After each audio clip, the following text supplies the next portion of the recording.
identify problems and then pick up picks that are going to help make sure that that is no longer an issue. So there's definitely a change in this roster, and maybe that is their answer for being a top contender. And that's exactly what you're trying to see at this level of play this early on in the infancy of the pro scene. You're going to constantly see these shifts, and I do think that this is a major shift for them that could work out as we head over to our game here, folks. Nemesis versus DarkZero. I am ready. How about yourself? You have DarkZero losing to Nemesis 2-1, and I have them 2-1 with the win.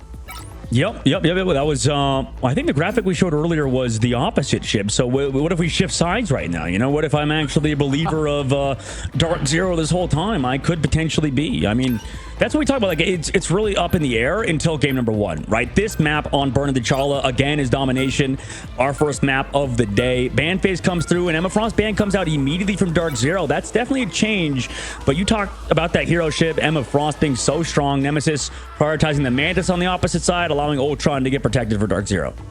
Yeah, it's funny because I was just kind of mentioning to Kaluj, I was like, I wonder if Emma is going to get through more. I know Kaluj is very confident Emma, just due to the nature that, you know, when it comes to strategy has been banned out a ton, and you can look over the top side here, and they are going to town. Goodbye to Mantis, goodbye to Luna instantaneously, but Emma, first ban there from the side of DarkZero. Yeah, and that's sort of the idea, I guess, yeah, for Nemesis, is that now they have Luna now open if they want to take that protect. They also have a few other options they can go. But now that you're going over to Burn in the Chala, going to domination, we've seen how strong Triple Strategist is, and they actually protect the Ultron as well. So with these two heroes protected, you know, you're enabling maybe potentially Mantis to still get through for Team Nemesis. DarkZero get rid of Phoenix of all things. So sort of a similar game plan to Team Kiri that we saw earlier, as removing, you know, some of these really strong duelists. And for how good a Median is as well at the Phoenix, that's definitely a solid pick. But, you know, you got to think about the macro of it. I wonder how Team Nemesis are, you know, feeling about their game plan. Torch gets banned as well for DarkZero. So many strategists still available for Nemesis, and they're still prioritizing the bans on the strategist department. So their game plan is sort of working out to a T on Team Nemesis's side. Yeah, and a lot of these teams, we talk about the impact of coaches and those who, you know, maybe have folks behind the scenes getting stats and understanding when you have the most success. A lot of that information is going to start being gathered right now on day 1. So bans may, you know, change over time. So we're really going to start to see the quote-unquote meta of each individual team's bans against specific teams change over the next few days, few weeks even. So it's still kind of figuring, you know, it's a game of figuring out each other's teams and where their strengths lie, and then trying to make that shift. As we saw even at the midseason worlds there, we talked to Rad, who made a new line of, essentially said, we changed our bans up for the finals that essentially just hard targeted Speedery and made that our play. So those kind of strategies come over time, and that can help impact the win, and that's heavily driven by a coach. So I do think it was a great ban phase for Nemesis, like you had mentioned, but still a very new team for the side of DarkZero. Curious to see if that is going to impact them. Yeah, I wonder about, I mean, the Hulk ban, I mean, it makes somewhat sense because you want to get rid of Namor, but also we just saw in the last map, like, you can outplay the Namor comp with just pure speed and like a Star-Lord Protect or whatever really you want. I mean, DarkZero's ban's all duelist focused, right? And Emma Frost, obviously. The Hulk ban, in turn, pretty much banning out Namor as well. I mean, that comp is kind of turned into, you know, play heavily around your Namor and just kind of let him pop off. I don't know. I feel like that was sort of a miscalculated ban towards the very end, but it's hard to play against that Namor comp. Not everybody can make it look as easy as Envy did eventually, right? Swapping over to Groot, that forces you to have to play that composition as well, and to play a bit slower, and maybe also get one shot by a potential damage boosted whale. So, you know, removed a lot of the strategists, but you still allow Cloak and Dagger to get through. You still allow some other strategists to follow alongside Jeff being available. So, I mean, this can be a very, very interesting map number 1, and as good as I feel that Nemesis's ban phase was, I feel like it could have been better. So this should be a very, very interesting game number 1 as both teams walk out on the Ultron. You and I are split on who takes this, and so is chat. 50-50 on the points distribution there as to who is going to take this as we start off Fight 1. We talk about how important Fight 1 is in domination. It can really set the path for the entire series of at least the first game. So here we go now as we're seeing the team line up. Nemesis is going to be running just a more traditional, triple strategist composition, and a similar story on the side of DarkZero, but down goes Corova early as Ricky finds one, and that's going to put Team Nemesis up on the point a little bit early here. Yeah, prioritization towards the Phoenix not panning out that first fight just because with the damage boost and then also with the clap coming out of, Ricky, just finding the first pick, that's been a big storyline as well. In the previous series, we saw Nero finding eliminations on that Luna Snow. Another situation where, yeah, good Luna Snow play can sometimes result in picks, and DarkZero tries to walk up a bit early, and they're met by Team Nemesis. Yeah, and this is a good tight hold here, keeping them in that spawn door. Melophobia is going to be showcasing Bucky, who I do think is in a very strong place right now, specifically against non-shielding heroes as they walk forward. Melophobia going to drop back and keep eyes on that Cap, who was trying to make the play with the flank there from the side of Impunity, but still 32% on for Nemesis, who are still holding on. A Medium going to have that alt match right back by Smash. Korova is going to get one back on Ricky now in the beginning of this fight to even those odds a little bit, but Craze is going to find Velocity. Down goes Amazing from Amadian. Madara gonna find Dinks to try to even those numbers. Still holding on is the side of Nemesis. DarkZero gotta make sure they regroup here and retake. Should have a bit of an ult advantage in this next fight. Scatter gonna find Smash and Impunity on a Scatter. Yeah, it is crazy that, by the way, well, everybody kind of actually eventually going down in terms of Madara, but you still have Impunity here on the point on Captain America with Korova. I mean, that's kind of the play as well, as you kind of want to constantly poke on the Jeff, and I think Korova's actually doing a good job at doing that, sort of just being a nuisance, but right now Nemesis still in control of that point. They understand they can slow it down, forcing out the break of the terrain, allowing those walls to now come up, but these dives are going to be eventually forcing out strategy ults from Nemesis, or from DarkZero, and there's Korova with the Jeff. It's Jeff. Korova just trying to hold on. Pops out at the last moment. Not sure it found much. Madara gonna start the Psionic. Craze gonna take out Korova. Again, Team Nemesis gonna find a pick early. Velocity gonna use that Eternal Bond to hold on. 90% here for the side of Nemesis, who are doing a great job staying calm under pressure. Amazing. And you're ready to use that Supernova towards the back line. Great positioning there by the strategist. Does not matter as Ricky goes down. Amazing putting them back up. Impunity gonna find Melophobia now. And it looks like DarkZero might get control of this point up in numbers. It's definitely a bit messy at the current moment as Nemesis sort of stall it out, right? No strategist ultimates except the Median, and he actually decides to commit the ult. They also find one onto Korova yet again, but it's shut down to the backside from Scatter. A Median now trying to keep also his Venom alive. Overtime ticks down. You still have that, torch on the point in the neutral. That's going to force off Team Nemesis. So right now, they're heading back to spawn, 99% on the board. DarkZero also committed basically everything in the previous fight. Nemesis, we'll see what happens, right? Sometimes you can kind of get caught overextended. For Nemesis, they have to walk in now with ultimate advantage and fully take advantage of that. But DarkZero, they have so many evasive heroes with Captain America, with Jeff, with the torch, right? The only real person that you can sort of target has been Madara and Korova, actually, because Korova sometimes got picked early. We'll see how they play this upcoming fight, though. DarkZero, they need to find a pick early, and they do, or they don't. Yeah, Nemesis is gonna find one. I mean, Nemesis up in ults. This is the fight for them to win, to take this right back. A lot of commitment there from DarkZero to make sure they got that point, which, is necessary in that moment, but now heavily down in ults, as we're going to see 4-5 here from the side of Team Nemesis, as we're only going to have 2 for DarkZero in this fight. So can Nemesis take this back and pull the first map through? Craze going to find Velocity instantaneously in this fight. Here comes the portal and Median on a Smash. Ricky on a Amazing, and that should be enough here as the numbers are dwindling. 55% for DarkZero. It is already in a dangerous position for them, but out goes the Eternal Bond from Velocity to try to keep them in this fight.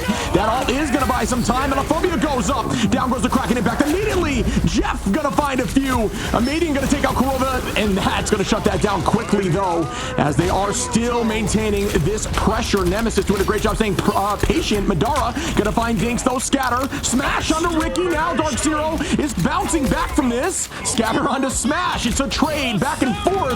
82%. I can't believe DarkZero doing a great job holding on. Yeah, I mean, DarkZero is sort of holding on by the skin of their teeth, like you said. I mean, just constantly allowing their duels to pop off, right? It's really relying heavily on mechanical play rather than ultimates. I feel like the ult timing was a little off there from DarkZero, right? Korova getting picked after the HDF. Amazing not able to find eliminations because they layered on ultimates onto a Lunasto dance floor. But Nemesis, they're trying to just win out here just through ultimate advantage. We'll see if they can close out with that Ultron's Rage.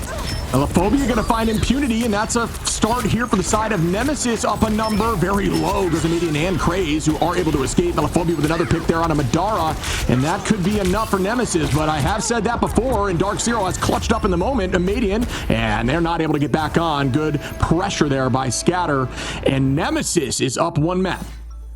Well, and this is what we talk about, we talk about, individual play versus overall team cohesion, right? Nemesis, I think showing on that map that they sort of, we're sure they're getting picked off by Amazing sometimes, right? He has nearly 15,000 damage. It's tough to deal with that. But if you play consistent, if you play heavily as a unit around, this Bucky, around having triple strategist line, it can definitely work out for you, right? In playing around ultimates too. I think these things are enabling them. And DarkZero, like we saw with Karova getting picked sometimes, same thing on the backside from Madara.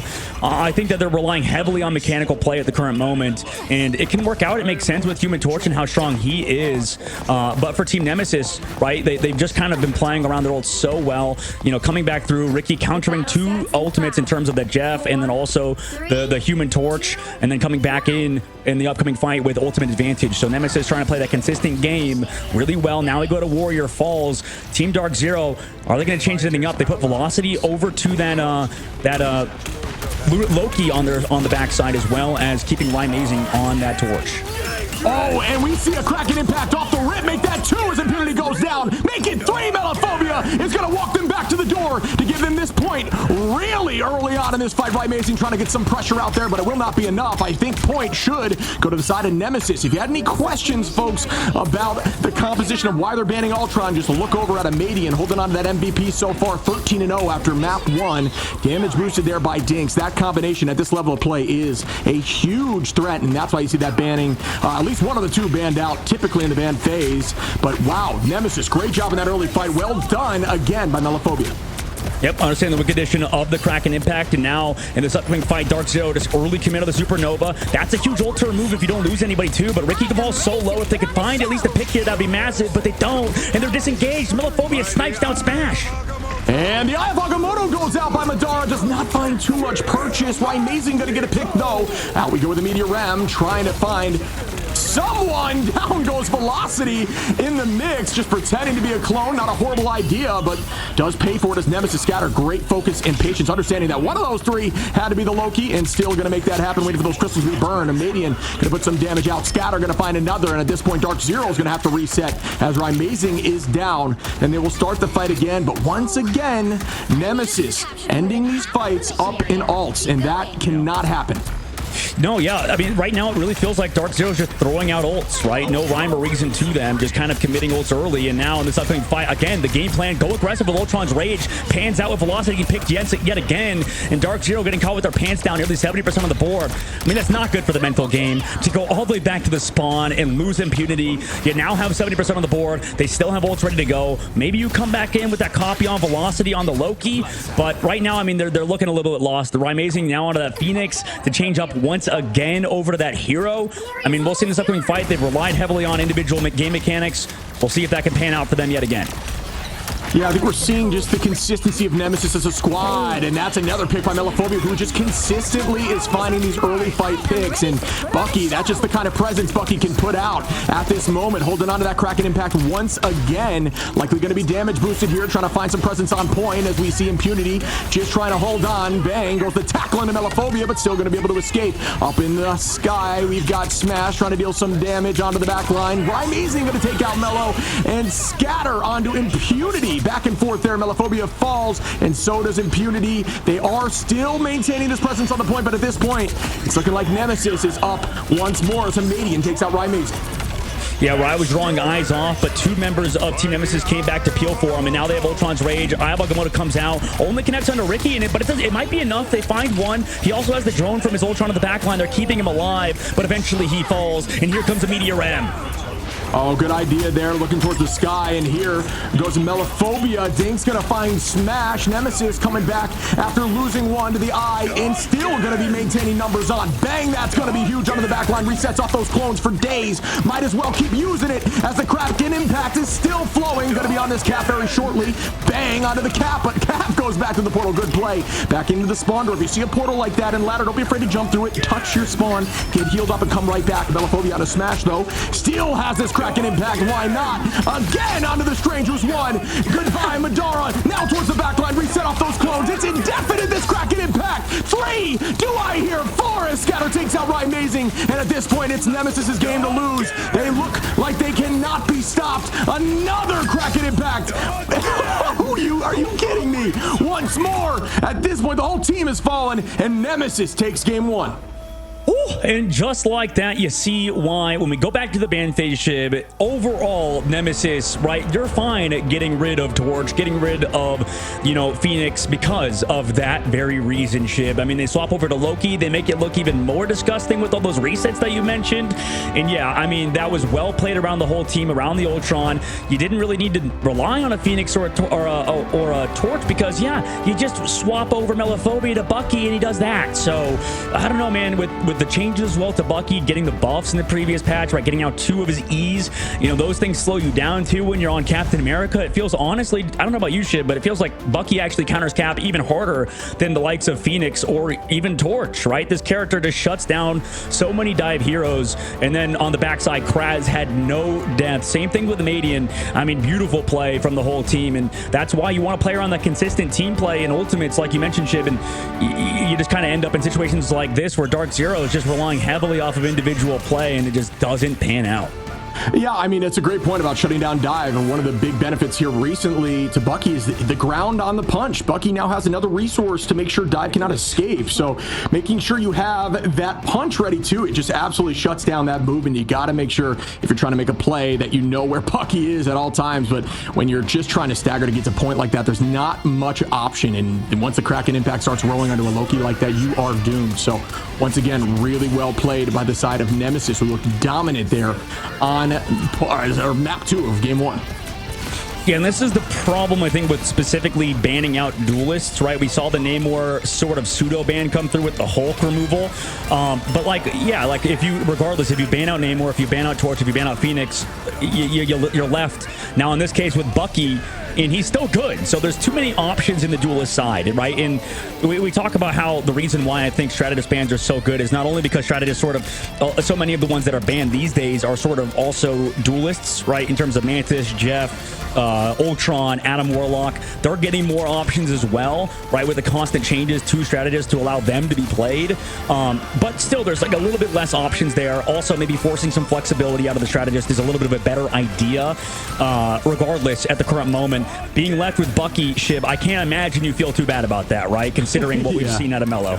Clearly, you give the Ultron drone to Melophobia, you just allow him to just go to town. As we're seeing the replay here, I couldn't even count how many times we saw the KO feed. 2 minutes of that?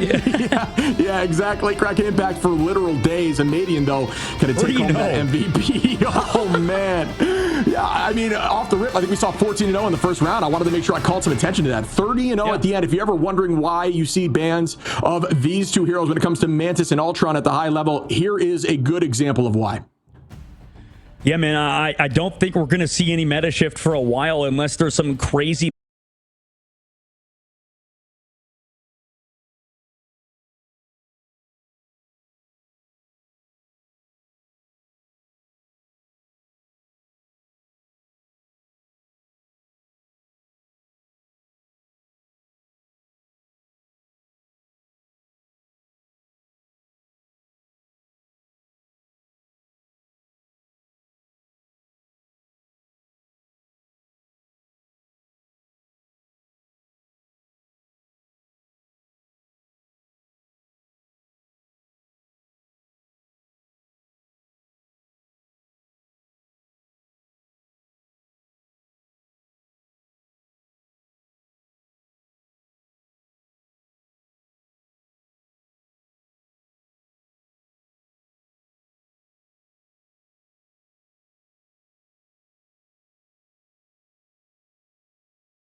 Welcome back, everyone, and we just witnessed some really strong play there by Team Nemesis, taking home domination pretty considerably, especially on map 2 there, 30-0 by Amadian on that Ultron. My guess is banned out. What do you think, buddy? Yeah, probably. I mean, we go to the ban phase as well. I think there's going to be a huge shift in what they have to do, right? You either double down and you try to ban out maybe a Bucky too, right? You go for the Namor ban, you go for these other duelist bans. Maybe you go again for that Bucky ban too at the very end instead of the Emma Frost. That could maybe change things, but again, there's a bit too many duelists, I think, in the game that allow for flexibility, especially with how your second duelist player is often just playing a strategist anyway. So there's going to be a lot of decisions that they have to make in terms of DarkZero and their ban phase. Because, yeah, like you said, I mean, you have the pick of the litter in terms of convoy and convergence maps, but you still have to change up this map. And also, if we go to a convergence shib, there's a good chance, or sorry, a convoy map, there's a good chance we see triple Vanguard come through. Yeah, and I'm curious, if you ban out Mantis early, does that answer the give you a solution into Ultron? I know teams can still run Ultron without the Mantis damage boost, but typically for what we've been seeing in these more world-focused events is, when the play gets that high level, if you ban Mantis, a lot of the time Ultron kind of it follows suit, as we see Mantis and Ultron ban first there from either side. Yep, Mantis and a Luna Snow Protect is available, but I mean, yeah, right now, DarkZero changing it up immediately. I want to see how this kind of continues, right? Because just because you do one thing in the ban phase doesn't mean that you'll constantly shift it over. And like we said, we've seen also on this map, you have to think about it from a map-to-map basis, right? We know on Spider Islands, a lot of teams like to play triple Vanguard, triple Strategist. That is a strategy that is very viable. Nemesis on their side, banning out Mantis and Ultron because the Luna Snow Protect comes through. But regardless, now that we have Nemesis on defense, there's more than likely going to be that sort of rocket comp. I think there's something to be said, by the way, for banning out, specific strategies for maps, right? We know triple Vanguard's good to know. DarkZero's banning out Phoenix. Yet again, Shib, we might have the duelist priority again from DarkZero come through in the ban phase. Yeah, I mean, but proceed with what you're saying. You think, I mean, because I can kind of follow up on that. I agree that certain maps, certain bans make a ton of sense. I mean, I've always been of the mind of, I mean, granted, maybe not at this level, but in ladder, there's certain maps where a Strange ban doesn't hurt, where you can guarantee a second or third touch, with Strange, including this triple Vanguard, triple Strategist composition where they typically, elect to use that Strange portal to get back the points. So stuff like that definitely can change depending on the map. Yeah, no, for sure. Yeah, I think going for map-specific bans and maybe getting rid of, targets that could take down your triple Vanguard or even remove triple Vanguard on their side could be a good idea. But now for Nemesis, they got rid of Mantis. They protect Jeff. They know DarkZero really isn't banning Mantis. They're doing this sort of banning out the duelist thing.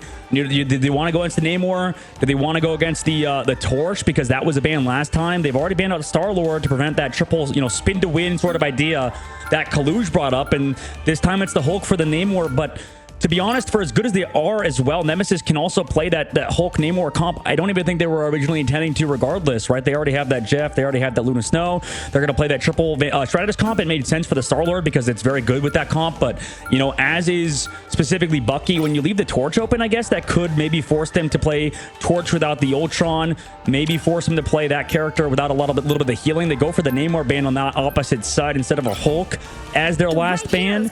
But yeah, now we have Emma going through for both teams.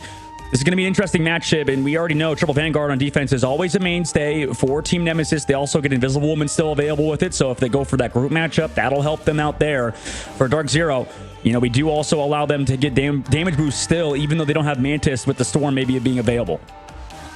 Yeah, I mean, you can see here what they're thinking on the attack for DarkZero. It's not what I would consider the traditional way to shut down triple. If it was elected to be played, it looks like it might be, but we will see shortly as they set up. But Spider Islands, personally, a pretty good Jeff map, too. If you're going to run that triple, it's not a horrible idea to pull Jeff out because Jeff can get full team wipes virtually at any angle. There's a ton of off-map potential here. For sure. Yeah, this map is one of them. I know you talked about Angela earlier as well. Like, Angela could be played at certain points of Spider Islands, like second phase. And yeah, it's tough because I think Angela's a hero right now in terms of where her value is specifically on maps like with environmental eliminations, right? That's really kind of where you want to play her, right? Just because her, what she does in the neutral with the shield gain and stuff is great and all, but, realistically, the damage output is just not enough from her, and she relies heavily on those environmentals. I know there's a lot of people maybe looking out for that character. I know I am specifically, so we'll see if it makes its appearance today in North America, but right now we had the triple strategist, triple Vanguard comp on defense. Yeah, but it's not as close. I think the team just kind of took off from the right side door, and that's not a horrendous idea for the side of DarkZero. I kind of like that thought process, but there is a ton of pressure already from the side of Scatter onto Impunity, who does find a way out. Stuck in the corner there is Madara, who does manage to get out. Smash gonna find 3 with the spin as Ricky, Amadian, and Dinks go down from the side of DarkZero, doing a good job. Amazing on the Magic, who finds 1. Velocity, Amazing again. Amazing once more with the 3-piece on the Magic, showcasing how Magic can be incredibly strong. And we had a discussion with Rai about Magic, who had mentioned that, Magic's actually really good into these triple Vanguards. It's, you really, the hitboxes are large, allowing you to make these more aggressive combination plays, and they're going to try to portal out the team here just to buy some even more time here on the attack. So DarkZero coming out with a new strategy and finding a way through that triple off the rip. Yeah, I mean, they knew that portal was coming through from Team Nemesis, so they just go height to come back through. But like you said, yeah, I mean, that play from Smash to go in, Ryan as well on that Magic is looking solid, especially with the buffs that she got recently. Now it comes through in the backside, takes down Ricky, the Darkchild, and Dinks. 3, almost 4 there for Amazing, finding another multi-KO, just popping off here as he find another pick as Scatter goes down. Amazing on the Magic. I'm sure Magic mains everywhere are rejoicing, putting on an absolute clinic here with the Darkchild. Yeah, I mean, they ban out the Star-Lord as well to give Smash that constant pressure alongside Amazing. He can go for the dives with him alongside Impunity. And if this continues, Nemesis with the triple strategist composition could potentially get countered. At the current moment, like you said, DarkZero's pace has been beautiful. The dives are coming through. This is looking like a brand new team today, and Dinks goes down early again. Impunity with a 2-piece, both. Oh my goodness, Ricky goes down as well. What a play. Scatter gonna find Kurova. Amazing back on a Melophobia. Still keeping that pressure. DarkZero, Impunity onto Scatter. And they're walking even more, getting a ton of free space here in every single fight, just playing so aggressively and not committing too many ultimates. This looks like a team that has awoken. Bruce Banner to Hulk. DarkZero is showing up right now. 4 minutes on. Yeah, this is beautiful from DarkZero. We'll see if their dives are, as fast-paced when Nemesis have ultimates, because there is 6 in the book for Team Nemesis, right? But sometimes you can have almost too many riches, right? And at the moment, Smash goes in the sky, does force out that Dink ult, and, you'll take that on Nemesis' side. If now you come up with a silent seduction, do you connect on anybody, though? It looks like it's disengaged pretty well from DarkZero, except Velocity went down. Melophobia is gonna find 2 with the Jeff, taking the verticality to ensure they cannot escape. Smart play. Scatter and Amadian gonna find 2 more, shoving them back into the spawn door. Kurova and Velocity gonna reset with the team, getting ready to go again. Nemesis on the defense now will be up in ults with 3 ready for this next fight. We'll see Amazing, if that, available for this next attack. So good retake by Nemesis, still holding on to ult advantage, and they do not want point 2 to go to the side of DarkZero. This is a very defensible position. Yeah, unless specific members are feeding on the side of Team Dark. Oh, Amadian gets grabbed, but nope. Into the sky and back down. Madara goes down to a Kraken impact and disengaged from Team Nemesis. After they went aggressive with the Luna Snow Dance Floor, results in that elimination. Good work to take down Madara, because that's a large part of their anchor, and they're just going to find one after another. Actually, no, sorry, Melo goes down because he went aggressive on Chef. Yeah, and that can't happen again. The momentum shifting right back as we see Amazing with another pick onto Ricky. Will they keep this going? Nice shot there by Amadian to shut down Amazing before the train can keep rolling. But at this point, they still have a slight advantage. Kurova going to have ult, Impunity, Madara, and Velocity potentially this next fight. And all we'll see from Nemesis is Craze and Dink. So advantage still up for DarkZero on the attack as they're coming close to point 2. Everybody just regrouping as a team, waiting for the 6-stack fight, as you should. As we begin again, another early pick. That's 2 as Smash and Amazing go down. We hear Jeff go under from the side of Kurova, but that might be a little bit too much of an overcommitment after losing too many. And they are going to try to find an off angle, and they do fall after the fact. Yeah, I don't think I've really seen a good ultimate out of Kurova today, unfortunately. It felt tough, right? Because he keeps using it early alongside, well, he had the help from Impunity. We actually swap on over. Yeah, Smash going over to the Jeff now. Kurova going over to a Strategist. They maybe want to build up another ultimate quickly. That's interesting to make that swap of Mello over the high ground. Has been going for these ults like middle of the fight when it's sort of hard to look for that Jeff. They also let the dives come through, and then, you know, maybe you can ult, but right now they get walked on yet again. And Shib, this is looking a little like the last map right now in the Streets phase. It's been, you know, Nemesis taking over after that snowball from DarkZero, and they're switching up their composition now. Yeah, I think we need to draw attention to the fact that Nemesis has been up in alt every single ending of these fights, and that is a team that understands just making sure that even though they're down in momentum, they do not overcommit, and that is so important at this level of play. Alts are so valuable, so if you overcommit on a fight that, you know, as we just saw there with Jeff, unfortunately lost the fight, and you commit with Jeff alt, that's just so much of a downside. Oh, as we see Jeff gonna find two from Melophobia. Can they get off the map? He does find two with a decent trade there out of Kurova and Amazing. So well done by Melophobia. Dink's gonna find Velocity, and Nemesis once again are gonna be holding on to this point and are roughly even in alts. Yeah, you can see DarkZero is a little off base with each other, right? Velocity commits the ult. They're also getting staggered now with Madara, and man, this looks bad. Like, it was going so well.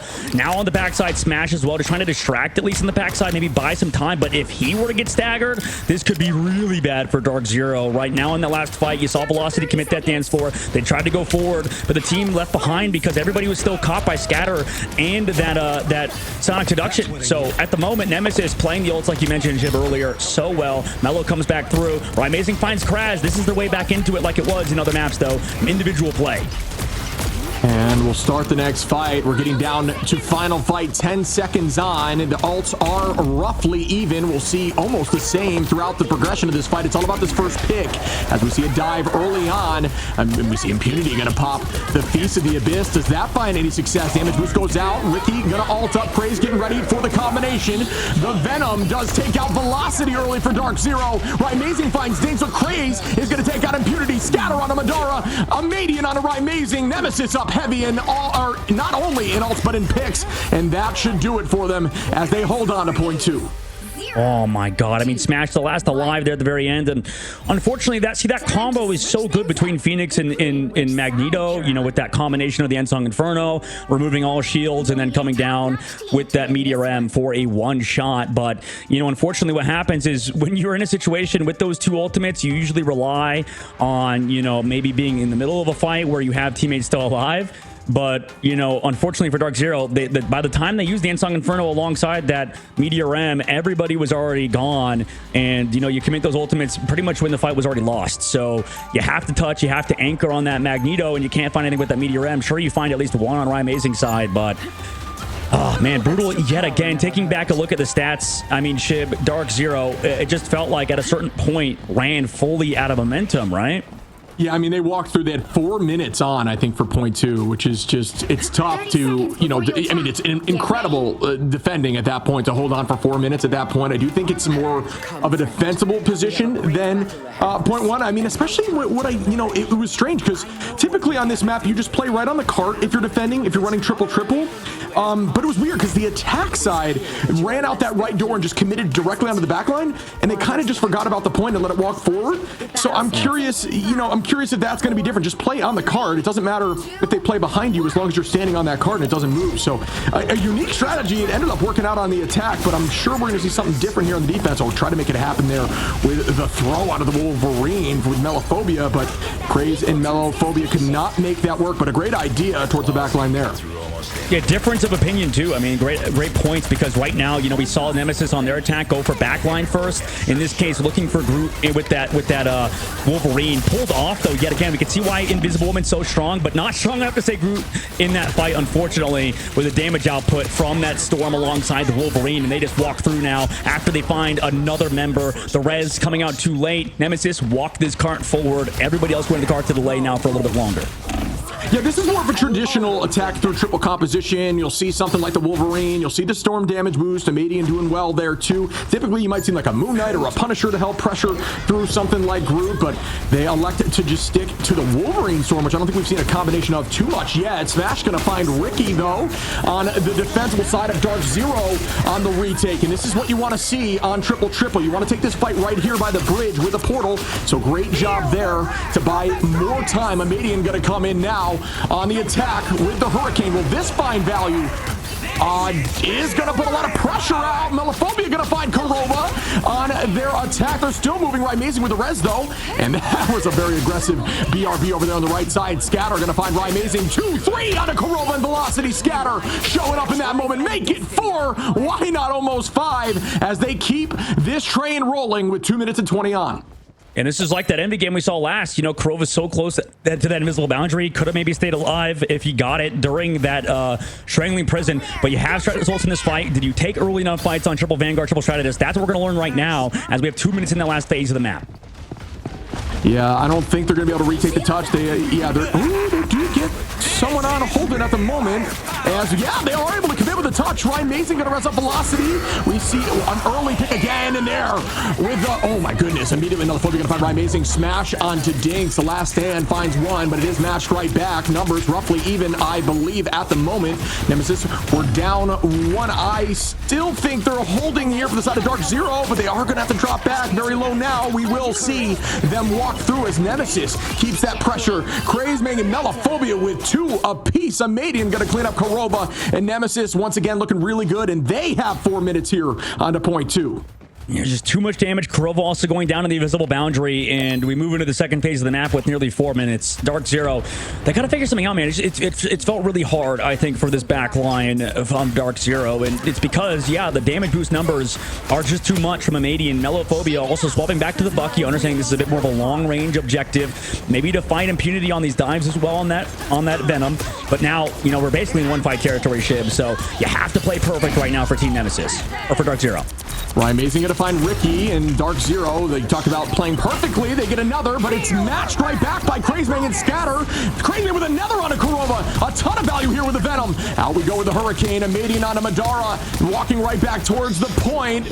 And they are going to keep this pressure as Nemesis. 4 minutes at the start. Still turning the corner with 3. Melophobia going to try to find this pick on Impunity. Great drop back there to reset with the team and to not get picked. Oh, as Melophobia almost gets Jeff there. Velocity onto Amadian now, and that's another start here for DarkZero, up a number. Can they keep it going? Last time it was matched right back by Nemesis. The alts are even at this point. Now up 1 by DarkZero. Impunity gets canceled there, trying to use the Feast of the Abyss. If you didn't catch that frame trying to head to the floor, gets canceled out. So well done by...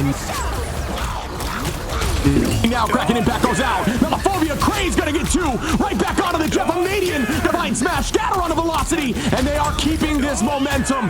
And there goes Madara. That's 2, 3, 4 as they keep it. Oh my goodness, Melophobia is popping off on this Bucky today. Yeah, they could even CC Madara on spawn, who's going to come back with the portal. Ensong Inferno is here, but I mean, for what, next series, next map? We'll have to find out as we now have 2.37 meters left to go. Kurova gets picked again, and you talked about the last map, this Kraken Impact just going off forever. It might happen again. Melophobia takes down 2. Yeah, I mean, they are looking dominant. There goes the portal to keep them on. But again, Melophobia with another pick on a Velocity and Impunity. This Bucky has just been uncontested in these maps, just doing so much work. Amadian on a Kurova. Ryan Mason going to find one on a Craze, but at that point, it's a little too late, I believe, as Madara falls 2 dinks on a Ryan Mason.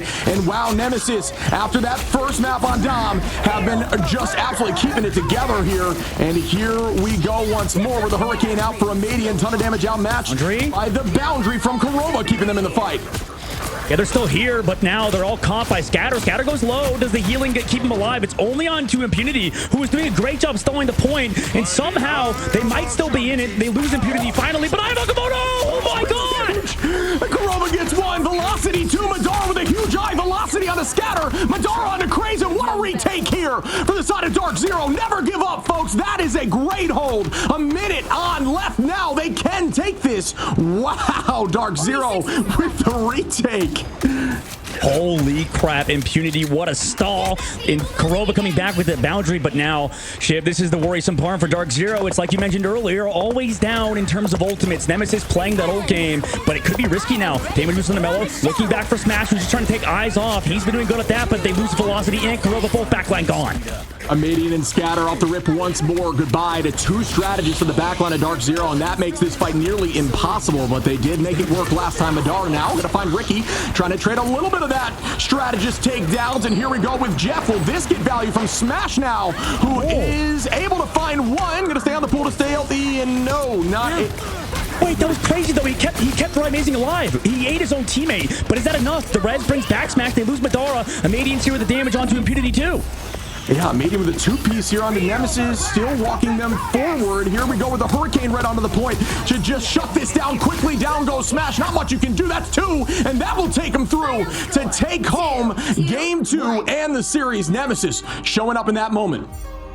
Holy crap, what a series, what an end, man, in that second phase of Spider Islands. It feels like second phase Spider Islands is always cinema because of how the defense is favored with those spawns being so close. And then also, I mean, the only reason I feel like we were in that very end is because of Smash and because of Impunity, right? We were seeing those dives come through with the Venom, right? Nemesis's combinations with Scatter was beautiful. But, you know, when Smash saves his teammate with the very, very end of his Jeff ultimate alongside Amazing to make sure he's still alive, also taking eyes away from the main line, right? Melophobia was popping off, but he could have popped off harder if we didn't have Smash on those flanks, just constantly taking eyes from Melophobia away from that front line. I think it was just beautiful work from both Impunity and Smash. It's unfortunate they lose today because Nemesis, I think that overall that goes to show they just played super consistent around the Rink Editions, around their Stratus ults, and yeah, I mean, even with 2 seconds left to go, they were able to win and clutch out. I mean, that's so much damage, so many eliminations found. 53 from Scatter there is insane. Yeah, I think that, I mean, you're right. That's just an insane play. So what happened there, which honestly was lost on me in the moment, was Smash actually dives under, grabs the same side team, going to go ahead and pick Amazing, keep him healthy, throw him right onto the healing pool of Jeff and onto the point before the point could push through and give them the win on the side of Nemesis. So DarkZero, great hold there. I think that's a great call out. I missed that in the moment, but what a play as we see here Melophobia with one of the biggest Jeff ults we've seen of the day, and Amadian once again, shout out to Amadian, who has just been going crazy here with the Bucky. Yeah, absolutely. This is sort of the storyline of this matchup and how it is for new teams compared to older teams like Team Nemesis, right? We see that the way that DarkZero won is through incredible mechanics, right? They just would randomly pull something out of their hat and just like be able to get eliminations and KOs, right? Impunity stalling for 20 years on Venom, then coming back in time for Kurova with an invisible boundary, right? And then also Smash, you know, coming through with that ult, like you mentioned.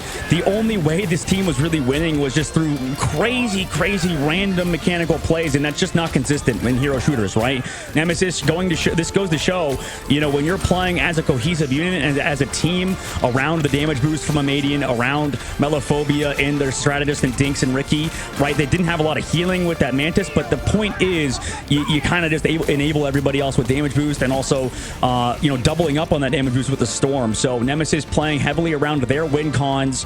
DarkZero, I mean, it was awesome. I think there was a lot of fun plays. I love their play style, but when we talk about a team that knows what they're doing and can play as a cohesive unit, Nemesis is definitely one and looks to be a top contender for that top 4 slot in their group as they win the first series on their side of the bracket in Group B.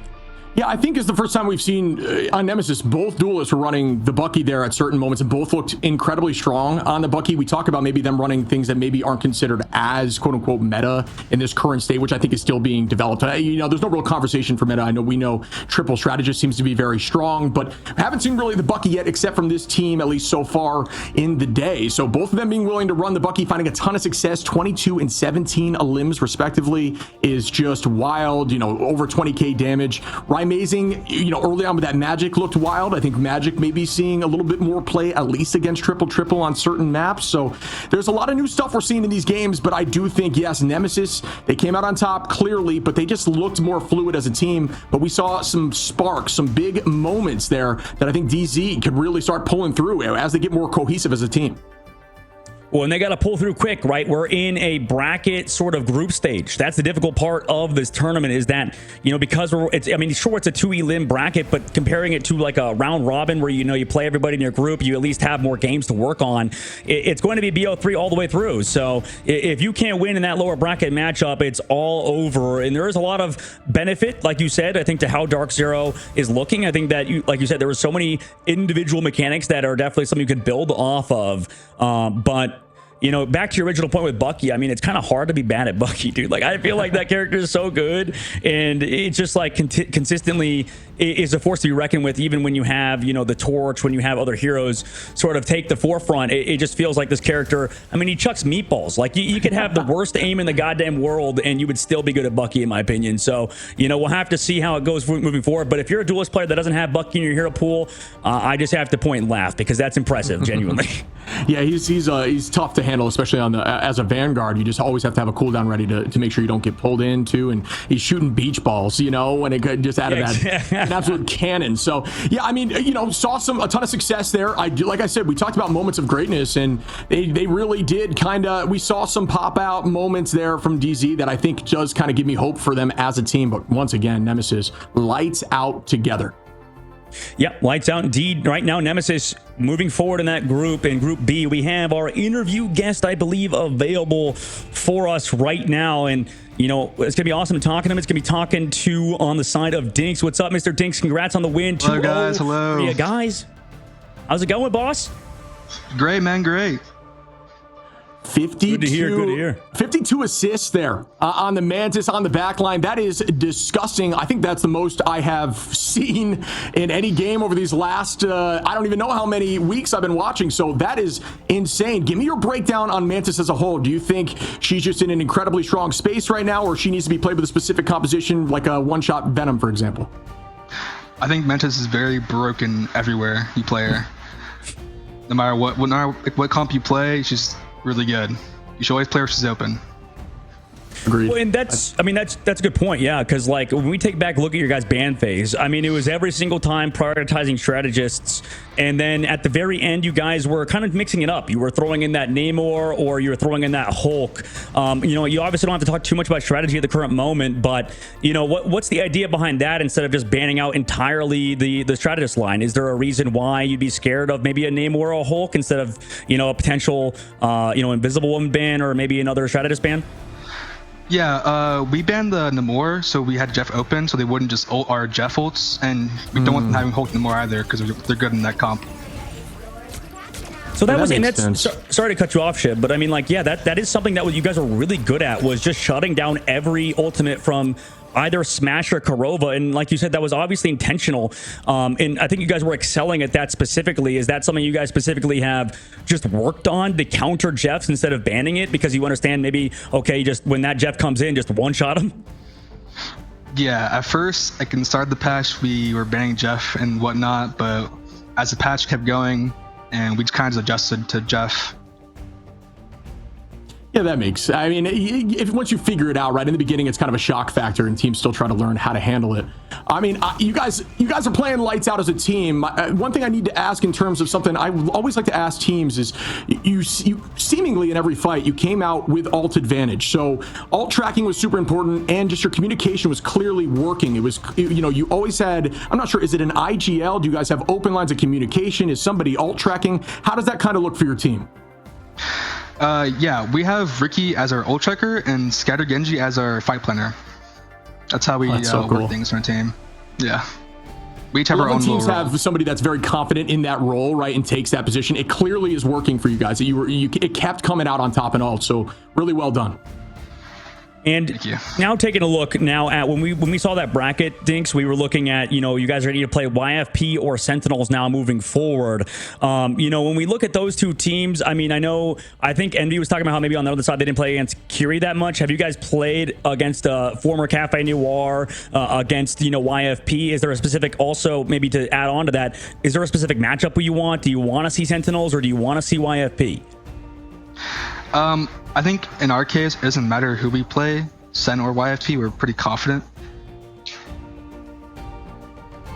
Yeah, that makes sense. I mean, yeah, I mean, you guys have been staying together for such a long time now. I think that, you know, through a series of roster changes too. Isn't that interesting that you guys really, is there an idea behind sticking as a cohesive unit, sticking as your guys' core? Because obviously, I mean, that's got to be a huge benefit, right? Consistently staying as a unit throughout these roster shuffles. Yeah, us staying together as a team, we're like all friends together out of the team scene. So it's a really good chemistry to have in the team. Yeah, one of the things I like to say is when you're that close to your team, you can get away with giving real feedback and not coming across like you're dissing them, right? Because you're family, essentially. You know that, you know how good each other are, you know your strengths and weaknesses and stuff, so you're not afraid to really bring up something that you think they could work on, because and it won't cause tension within the team. So I think you guys do a great job of that, and you just consistently perform and get to these, you know, high level states of the game. So I'm looking forward to seeing you guys move forward. It's been an absolute pleasure talking to you. Do you have anything you want to say before we let you go? Anyone you want to call out, for example?